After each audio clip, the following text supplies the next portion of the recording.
नमस्कार दोस्तों, welcome to financial literacy. Mutual fund सही है, ये टैगलाइन दोस्तों आपने कई जगह पे सुनी होगी। पर क्या वाकई में म्यूचुअल फंड सही है? और हाँ, अगर सही है तो आपके लिए कौन सा बेहतर है? दोस्तों, कौन से म्यूचुअल फंड्स खरीदने चाहिए और कौन से म्यूचुअल फंड को अवॉइड करना चाहिए? क्या है म्यूचुअल फंड्स की खूबियाँ और क्या है इनके लिमिटेशन? आखिर म्यूचुअल फंड कितने प्रकार के होते हैं? कौन सा म्यूचुअल फंड्स खरीदना चाहिए और कहाँ से खरीदना चाहिए? जी हाँ दोस्तों, ये सब कुछ सवालों के जवाब हम इस वीडियो में जानेंगे, तो बने रहे अंत तक। तो चलो शुरू करते हैं। दोस्तों, अगर चैनल पे आप फर्स्ट टाइम आए हो तो कृपया चैनल को सब्सक्राइब करिए और बेल आइकन प्रेस करिए ताकि जो भी मेरे नए वीडियोज़ आएंगे उनका नोटिफिकेशन आपको मिल जाए। दोस्तों, वाई म्यूचुअल फंड्स ही क्यों खरीदें? दोस्तों, आपको पता है मार्केट में बहुत सारे इन्वेस्टमेंट के ऑप्शन हैं, पर जो भी ऑप्शंस अवेलेबल है उनके बहुत सारे लिमिटेशंस है। हम देखते हैं मार्केट में कौन से अदर ऑप्शंस अवेलेबल है। दोस्तों, ये सारे इन्वेस्टमेंट के ऑप्शन है, जैसे एफडी है, इसके साथ आरडी भी आता है, पीपीएफ है, रियल एस्टेट है, गोल्ड है, इक्विटी इन्वेस्टमेंट है। Equity for this I mean कि आप डायरेक्ट शेयर्स खरीद रहे हैं आपके खुद से। तो दोस्तों, अब हम इन चारों पैरामीटर्स को वन बाय वन इवेलुएट करेंगे तीन चीज़ों पे। फर्स्ट, इसमें रिस्क कितना है, रिटर्न कितना है और लिक्विडिटी कितना है। और अगर एडिशनल हम इसमें देखेंगे तो इसमें लॉक इन पीरियड भी कितना है वो भी हम जानेंगे। तो अब हम देखते हैं इन चारों के ऊपर म्यूचुअल फंड्स क्यों बेटर है या वाई म्यूचुअल फंड्स। तो दोस्तों, फर्स्ट हम जानते हैं एफडी। दोस्तों, एफडी का अगर आप देखोगे रिस्क, तो एफडी एक बैंक में एफडी किया जाता है। इसमें लगभग आपको 100% गारंटी रहती है कि बैंक आपका पैसा रिटर्न कर देगा विथ इंटरेस्ट। ओनली वो एक लिमिटेशन ये है कि अगर बैंक ही डूब जाए तो शायद आपके पैसे वापस ना मिल पाए, पर जनरली ये मोस्ट सेफ इन्वेस्टमेंट कहा जाता है। पर अगर आप इसका रिटर्न देखोगे तो ऑलमोस्ट 7 से 8% का रिटर्न एफडी देता है। जी हाँ दोस्तों, 7 या 8%, इसके बीच में या इससे भी कम रिटर्न देता है। तो क्या ये आपके लिए सही इन्वेस्टमेंट है? मेरे को थोड़ा डाउट लगता है दोस्तों। Similar cases with PPF. PPF में भी लगभग आपको 7 से 8% का ही रिटर्न मिलता है। और इसमें सबसे बड़ा लिमिटेशन है दोस्तों, एफडी में आपको जिस टाइम होरिजन के लिए आपने एफडी बनाई है वहाँ तक आपको लॉक इन पीरियड रहता है। अगर आपने 5 साल का एफडी किया है तो आपको 5 साल का लॉक इन पीरियड रहेगा। अगर पीपीएफ की बात करें तो पीपीएफ में आज की डेट में लगभग 15 साल का लॉक इन पीरियड है। आप अगर एक टाइम पैसा डालोगे तो कम से कम 15 साल तक आप उसको निकाल नहीं सकते हो। दोस्तों, दूसरी चीज़ आती है रियल इस्टेट। दोस्तों, अगर आज की डेट में आप देखोगे तो रियल इस्टेट की सारी जानकारी आपको भी होगी। अगर 5 साल पहले आपने इन्वेस्ट किया होगा तो दोस्तों आज की डेट में आपका रिटर्न निगेटिव में होगा। जी हाँ दोस्तों, आपको कुछ भी रिटर्न रियल इस्टेट में नहीं मिल रहा होगा। ये बात एक्चुअल में है, क्योंकि पिछले कुछ सालों से रियल इस्टेट के दाम काफ़ी गिर रहे हैं। रिस्क तो कोई नहीं है, पर एक लिमिटेशन वो है कि इसकी लिक्विडिटी बहुत कम है। दोस्तों, आप अगर चाहोगे कि आपको आपका फ्लैट या कोई दुकान जो आपने खरीदी है उसको बेचना है, तो दोस्तों उसको बेचने के लिए आपको कम से कम 1 साल, 2 साल या 3 साल भी जाएगा, जो कि आप प्राइस एक्सपेक्ट कर रहे हो, क्योंकि इतने आसानी से ये चीज़ें बिकी नहीं जाती है। थर्ड ऑप्शन है दोस्तों गोल्ड की खरीदी। गोल्ड के रेट अभी कुछ दिनों से आपने हेडलाइंस पे बहुत सुना होगा कि 50,000 के ऊपर गए, 55,000 तक गए। पर दोस्तों, अगर आप हिस्ट्री लॉन्ग टर्म 20 साल का अगर देखोगे, 20 साल पहले अगर आपने गोल्ड खरीदा होता तो आज उसका रेट इतना ज़्यादा नहीं बढ़ा है। आपको रिटर्न हार्डली एनुअली आप कैलकुलेट करोगे तो 5 या 6% से ज़्यादा रिटर्न आपको नहीं मिलता था अगर आप 20 साल इन्वेस्टमेंट कर देते। कोई भी रिस्क नहीं है, पर रिटर्न्स काफ़ी कम है। इसके बाद चौथा ऑप्शन आता है दोस्तों इक्विटी इन्वेस्टमेंट या फिर डायरेक्ट शेयर्स में इन्वेस्टमेंट। मतलब स्टॉक मार्केट में जाके आप डायरेक्ट शेयर्स खरीद सकते हैं। तो स्टॉक मार्केट के रिगार्डिंग मैंने काफ़ी वीडियोस बनाए हैं दोस्तों, जिसका लिंक मैं डिस्क्रिप्शन में दे दूंगा, आप उसको एक बार चेकआउट करिए। कैसे स्टॉक मार्केट में इन्वेस्ट करते हैं, what is Sensex, what is Nifty, कैसे ये ऊपर नीचे जाती है, कहाँ पे आपका अकाउंट खोलना चाहिए, इन सब के ऊपर मैंने वीडियो बनाए, वो आप चेकआउट कर सकते हैं। दोस्तों, इक्विटी इन्वेस्टमेंट का सबसे बड़ा लिमिटेशन है, यहाँ पे रिस्क काफ़ी ज़्यादा होती है। जी हाँ दोस्तों, अगर कोई भी शेयर का प्राइस नीचे गिर जाता है तो आपका इन्वेस्टमेंट भी उसी के साथ नीचे गिर जाता है। पर दोस्तों, इसमें रिस्क के साथ साथ आपके रिटर्न्स की भी गुंजाइश काफ़ी ज़्यादा होती है। तो स्टॉक मार्केट में दोस्तों ऐसा है कि आप अगर अच्छा स्टॉक पिक करोगे, अच्छा वैल्यूएशन या अच्छा बिजनेस वाला, तो जरूर आपको अच्छे रिटर्न मिलेंगे। अगर बाय मिस्टेक के लिए आप कोई गलत कंपनी चूज करते हो तो आपके रिस्क काफ़ी ज़्यादा बढ़ सकता है और आपका अमाउंट काफ़ी ज़्यादा कम भी हो सकता है। दोस्तों, इक्विटी में इन्वेस्ट करने और म्यूचुअल फंड में इन्वेस्ट करने में बहुत सारी समानता है। बस डिफरेंस ये है कि इक्विटी में आपको खुद का रिसर्च करना पड़ता है दोस्तों। जी हाँ, आपका खुद का रिसर्च। अब अगर मैं सच्चाई बताऊँ तो बहुत सारे लोग जो स्टॉक मार्केट में इन्वेस्ट करते हैं वो फुल टाइम यहाँ पे रिसर्च नहीं करते। जनरली वो बाहर कहीं फुल टाइम जॉब कर रहे होते हैं और उसमें से जो फ्री टाइम मिलता है थोड़ा सा रिसर्च करके इन्वेस्ट करते हैं। पर दोस्तों ये बहुत ही बड़ा रिस्की टास्क है, क्योंकि ऐसे बहुत से लोग हैं जो 24/7 एनालिसिस करके भी सही स्टॉक नहीं पिक कर पाते। तो आप अगर पार्ट टाइम स्टॉक मार्केट में इन्वेस्ट करते हैं तो आपके लिए बहुत रिस्क रहेगा कि आप पूरा रिसर्च नहीं कर पाओगे, अच्छा स्टॉक आइडेंटिफाई नहीं कर पाओगे और उस केस में आपका मनी लूज होने का चांसेस काफ़ी ज़्यादा बढ़ सकते हैं। दोस्तों पहले हम देखते हैं म्यूचुअल फंड्स एक्चुअल में कैसे डिफरेंट है डायरेक्ट स्टॉक मार्केट में इन्वेस्टमेंट से और ये कैसे काम कर सकते हैं। तो चलो देखते हैं।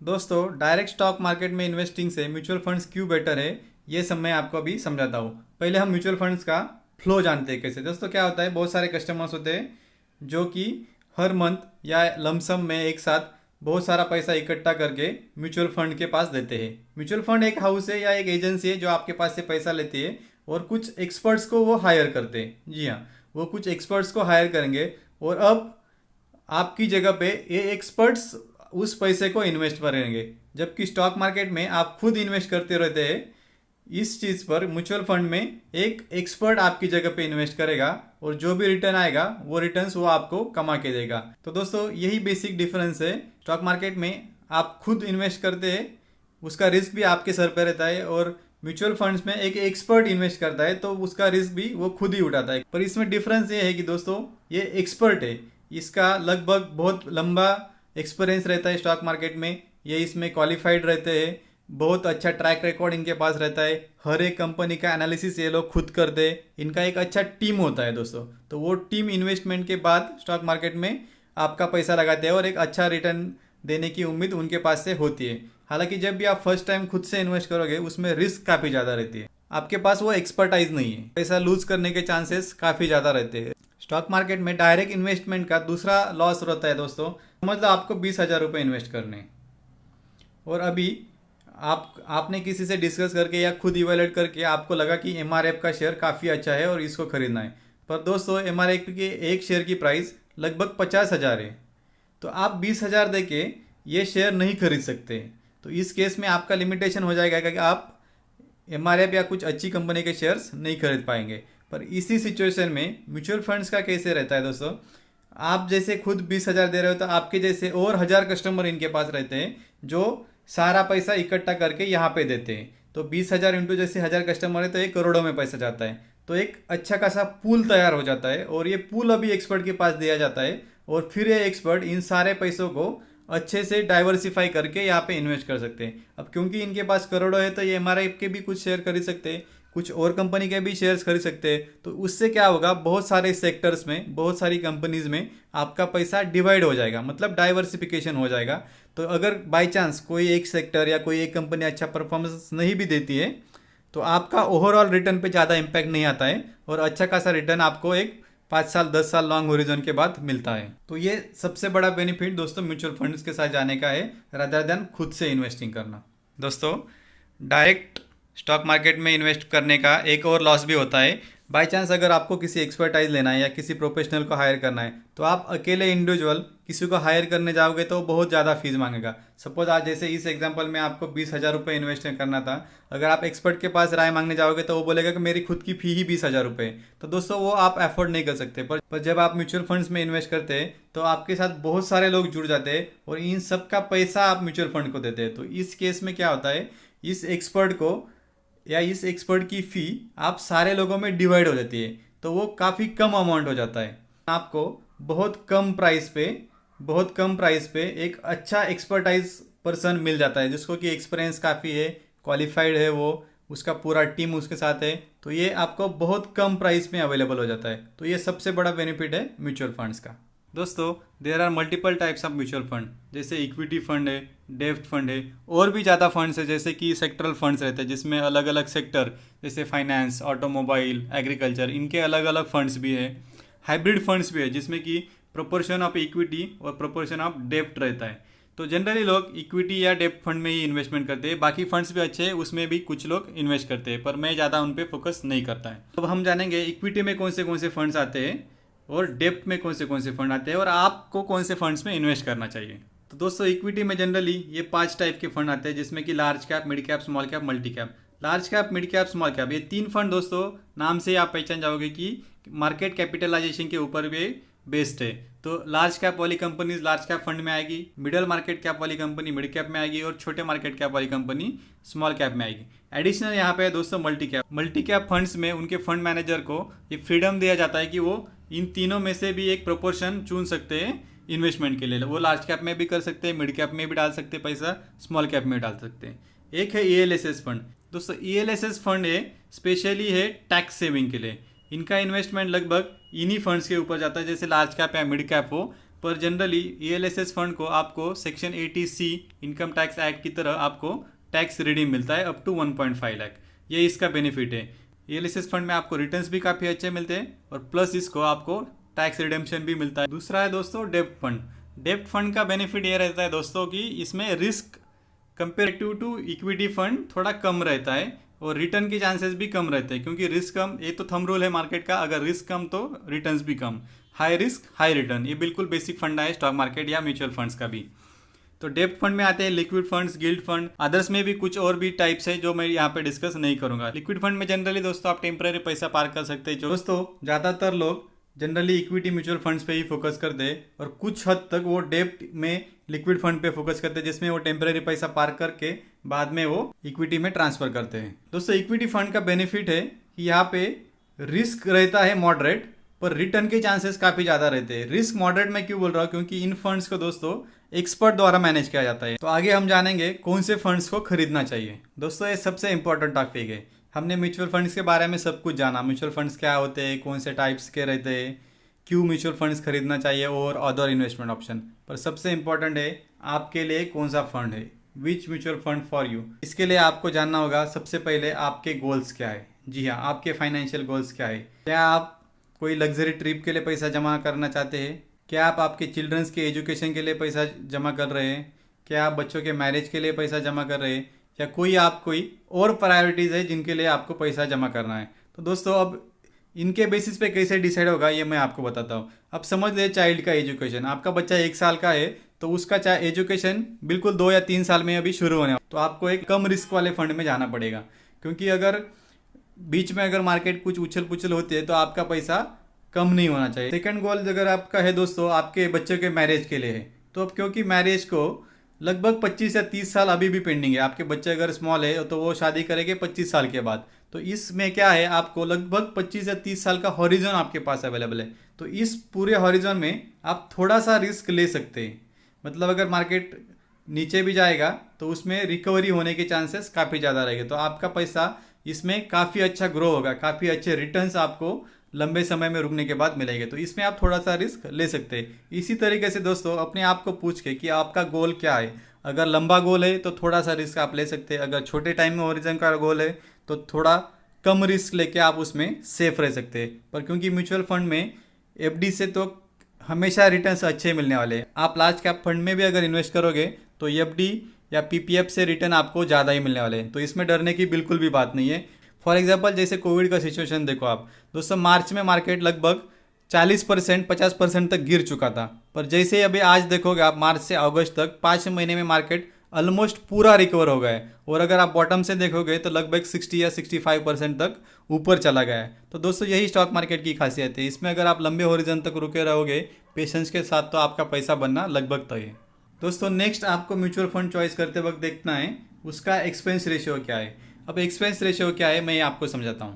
दोस्तों हमने म्यूचुअल फंड कैसे काम करता है इसमें देखा था कि कस्टमर पैसा म्यूचुअल फंड को देते हैं, वो म्यूचुअल फंड वो पैसा एक्सपर्ट को देते हैं, वो एक्सपर्ट फिर खुद रिसर्च करके मार्केट में इन्वेस्ट करते हैं। तो दोस्तों यहाँ पे जो एक्सपर्ट है इनको कुछ तो उनका इनकम भी तो होना चाहिए, क्योंकि उनको भी तो अपना पेट संभालना है। तो इसके लिए वो लोग जो भी आप ट्रांजैक्शन करते हैं उसमें से थोड़ा चार्जेस वो लोग लगाते हैं। जनरली इनका चार्जेस 1 या 3% ही होता है, इससे ज़्यादा कभी नहीं रहता है, क्योंकि अमाउंट बहुत लोगों से आता है और काफ़ी हाई रहता है। तो एक्सपेंस परसेंटेज में आप देखोगे तो 1 या 3% में वो एक्सपेंस रेशियो लगाते हैं। पर अभी इसमें भी आप चॉइस कर सकते हो, आप हर एक म्यूचुअल फंड का एक्सपेंस रेशियो देख सकते हो और उस बेसिस पे जिसका एक्सपेंस रेशियो कम है वो फंड आप चूज कर सकते हो। बाद में ये थर्ड है, पर मैं ज़्यादा इसको इंपॉर्टेंस नहीं दूंगा, फंड हाउस रिकॉर्ड, क्योंकि इसमें क्या होता है दोस्तों आप पास्ट का रिकॉर्ड चेक कर सकते हो किसी फंड का, पर आपको पैसा तो फ्यूचर के लिए लगाना है, क्योंकि आज आप लगा रहे हो तो आप फ्यूचर देख रहे हो। तो ऐसा ज़रूरी नहीं है कि हर बार पास्ट रिपीट हो। तो इसमें थोड़ा सा फोकस करिए। मेनली आप इसमें देखिए कि फंड का फंड मैनेजर कौन है, वो पर्सन कौन है जिसने लास्ट कुछ सालों में अच्छा रिटर्न दिया है। हो सकता है उसने लास्ट कुछ सालों में अच्छा रिटर्न दिया और फंड मैनेजर ही चेंज होकर दूसरी कंपनी में चला गया, तो फिर उस फंड में पैसा लगा के आपको फायदा नहीं है, क्योंकि जिस फंड मैनेजर ने रिटर्न दिए थे वो अभी वहाँ पे नहीं है। तो इस केस में आपको फ्यूचर को ज़्यादा प्रेडिक्ट करना है, कौन फंड मैनेजर उस फंड को मैनेज कर रहा है, इस पर आपका अच्छा खासा फोकस होना चाहिए। दोस्तों there are different types of funds, जैसे कि रेगुलर प्लान होते हैं, डायरेक्ट प्लान होते हैं। तो ये सब क्या है, मैं आपको एक एग्जांपल देके समझाता हूँ। अभी इसमें दोस्तों जो म्यूचुअल फंड है ये एक प्लेटफॉर्म है इन्वेस्टिंग का। अब दोस्तों आप म्यूचुअल फंड कैसे बाय कर सकते हैं, एक ऑप्शन है आपके बैंक अकाउंट में अगर आप लॉगिन करोगे इंटरनेट बैंकिंग के, तो वहाँ पे भी इन्वेस्ट ऑनलाइन का ऑप्शन है, वहाँ पे जाके आप कोई भी म्यूचुअल फंड का सिलेक्ट करके बाय कर सकते हैं। दोस्तों ऑप्शन है आपके पास आपका ब्रोकर, जिसमें आप रेगुलर ट्रेडिंग करते हो शेयर मार्केट में, वो ब्रोकर आपको म्यूचुअल फंड में इन्वेस्टमेंट का भी ऑप्शन देता है। थर्ड ऑप्शन है दोस्तों, जैसे कि कुछ स्पेसिफिक म्यूचुअल फंड ऐप्स है दोस्तों, स्पेसिफिक ऐप्स है दोस्तों जो जिसमें से आप म्यूचुअल फंड में इन्वेस्ट कर सकते हैं। तो दोस्तों इस केस में मैं आपको ये दोनों को अवॉइड करने की सलाह दूंगा। आप आपकी चॉइस कर सकते हैं, पर मैं जनरली बैंक और ब्रोकर को अवॉइड करने की सलाह दूंगा। इसका रीज़न ये है कि दोस्तों जब भी आप बैंक थ्रू इन्वेस्ट करोगे तो या ब्रोकर थ्रू इन्वेस्ट करोगे तो आपको एक्सपेंस रेशियो के साथ एक बैंक की फ़ी या उस ब्रोकर की फ़ी भी पे करनी पड़ती है, वो भी दोस्तों 0.5 से 1% के आसपास की होती है। तो इस केस में क्या होता है, आप अगर 25 साल का रिकॉर्ड देखोगे, आप अगर हर महीने 10 साल इन्वेस्ट कर रहे हो 15 साल तक, तो आप समझे दोस्तों आप लगभग करोड़ रुपए इन्वेस्ट कर रहे हो, और उसमें से अगर 0.5 या 1% ये लोग लेंगे तो आप सोच सकते हो 20 साल बाद वो अमाउंट काफ़ी बड़ी हो जाती है। तो वो अवॉइड करने के लिए मैं कुछ ऐसे ऐप्स मैं यूज़ करता हूँ, जैसे कि ग्रो ऐप मैं खुद यूज़ करता हूँ और मुझे ये काफ़ी अच्छा लगता है। दोस्तों ये स्पॉन्सर्ड वीडियो नहीं है, मैं अभी डिक्लेयर कर देता हूँ। तो ग्रो ऐप में आप डायरेक्ट म्यूचुअल फंड में इन्वेस्ट कर सकते हो। दिया दोस्तों डायरेक्ट म्यूचुअल फंड में, ना कि रेगुलर फंड में। आप ये बैंक या ब्रोकर रेगुलर प्लान में इन्वेस्ट करते हैं, और ये ग्रो ऐप जो है इसमें से आप डायरेक्ट म्यूचुअल फंड में भी इन्वेस्ट कर सकते हैं। रेगुलर प्लान और डायरेक्ट प्लान में डिफरेंस क्या है दोस्तों, रेगुलर प्लान में आपको एक्स्ट्रा चार्जेस देने पड़ते हैं हैंडलिंग के, जो कि डायरेक्ट प्लान में नहीं रहते। डायरेक्ट प्लान में आपको सिर्फ एक्सपेंस रेशियो देना है। दोस्तों सेकंड ऑप्शन आता है कैसे इन्वेस्ट करना है, उसमें या तो SIP करे या लमसम। तो मेरा रिकमेंडेशन 100% रहेगा SIP करे। इसका रीज़न ये है दोस्तों कि मार्केट कंटिन्यूस फ्लक्चुएशन में रहता है, अप्स एंड डाउन शुरू रहते हैं। तो आप जब SIP करोगे तो आपका हर इंटरवल पे थोड़ा थोड़ा पैसा लगता जाएगा। इससे कारण आप अगर लॉन्ग हॉरिजॉन देखोगे तो एक एवरेज अमाउंट पे आप बाइंग करोगे, और जब ये स्टॉक मार्केट ऊपर जाएगा तो आपका रिटर्न्स काफ़ी अच्छा हो सकता है। लमसम में लॉस क्या रहता है दोस्तों, अगर समझ लीजिए आपने लमसम में यहाँ पे बाय किया और तुरंत मार्केट नीचे चला गया, तो इस केस में आपका पैसा पूरा नीचे जाएगा, फिर आपको यहाँ पे एवरेज करने के लिए कोई भी पैसा नहीं बचेगा। लमसम भी आप कर सकते हैं, पर वो सिर्फ आप कब करिए जबकि मार्केट बहुत ज़्यादा गिरा है, जैसे अभी कोरोना का सिचुएशन हुआ था, मार्केट बहुत गिरा था, तो इन लेवल पे आप लमसम कर सकते हैं। पर उस केस में आपको SIP बंद नहीं करनी है, आपकी SIP कंटिन्यू शुरू रखनी है। अगर आपके पास थोड़ा सा पैसा इकट्ठा हो जाता है एक साथ, तो जब भी आपको अपॉर्चुनिटी दिखती है कि मार्केट काफ़ी ज़्यादा गिर चुका है, तो उस केस में आप लमसम अमाउंट लगा सकते हैं। ये भी एक अच्छी स्ट्रैटेजी है। कौन से फंड्स दोस्तों आपने खरीदने चाहिए, उसके ऊपर भी मैं जल्दी एक वीडियो लेके आऊँगा, जिसमें कि मैं आपको डायरेक्ट फंड्स के नाम भी दे दूँगा। जल्दी दोस्तों वो वीडियो भी मैं बना के लेके आऊँगा। आशा करता हूँ दोस्तों ये वीडियो आपको पसंद आई होगी। ऐसे ही और भी वीडियो देखने के लिए कृपया चैनल को सब्सक्राइब करें और बेल आइकन प्रेस करो, ताकि जो भी मेरा नया वीडियो आएगा उसका नोटिफिकेशन आपको मिल जाएगा। Thank you.